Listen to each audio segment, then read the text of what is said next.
Welcome to Virtual Gardening 101. This is the place where we dig into the digital soil and reap real results.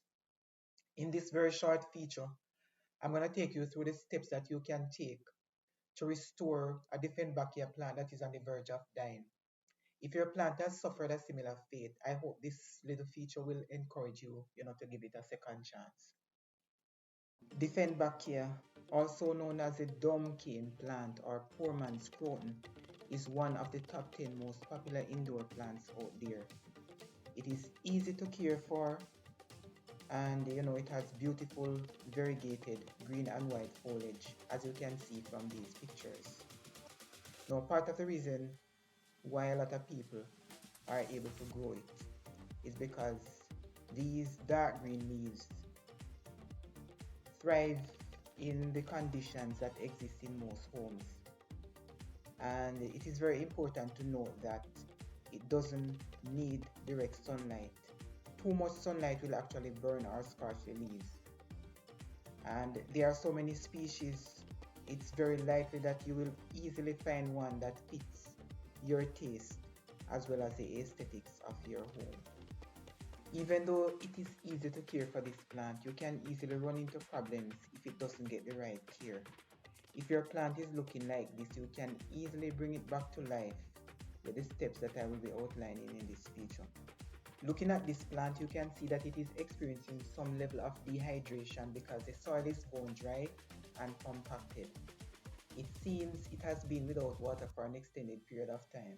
So that is why the leaves have shriveled up. Water is very necessary for the leaves to remain open, and the plant tends to have this mechanism where the stomatas will close if it is losing lots of water and is not able to be replenished over a period of time.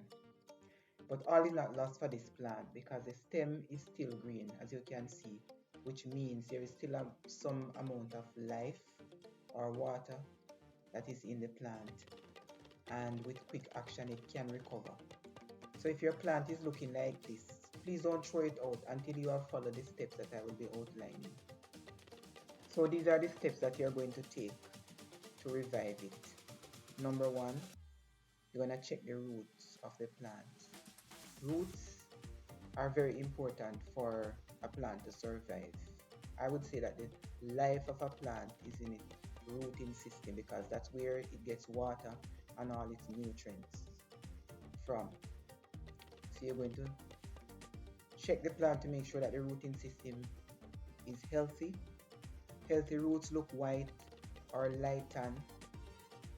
Unhealthy roots or poor rooting system, they'll usually look black, mushy, in most cases where they have started to rot. In this case, it's not as a result of overwatering, but underwatering why the plant have dried up. Step number two, you're going to rehydrate the soil.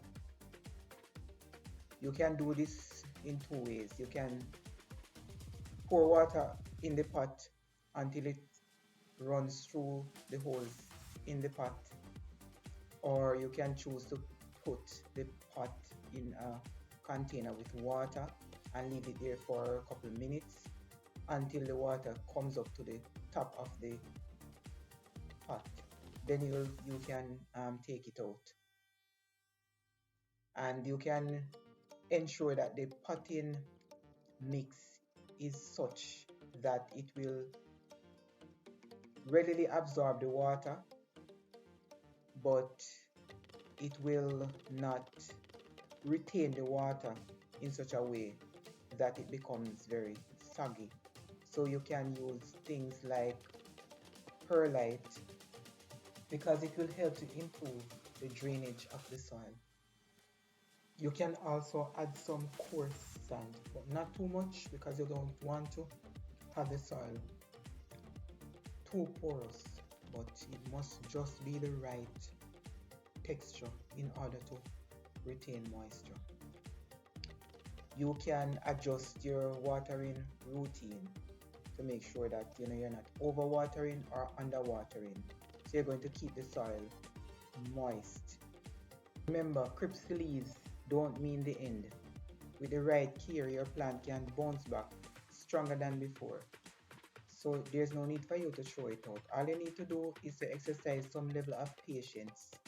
And over time, you will be surprised to see how much progress the plant would have made and would come out even better than it looked before because you're now giving it more attention.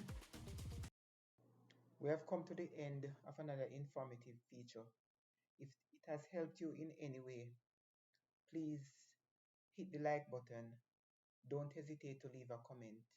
Share it with your fellow gardeners.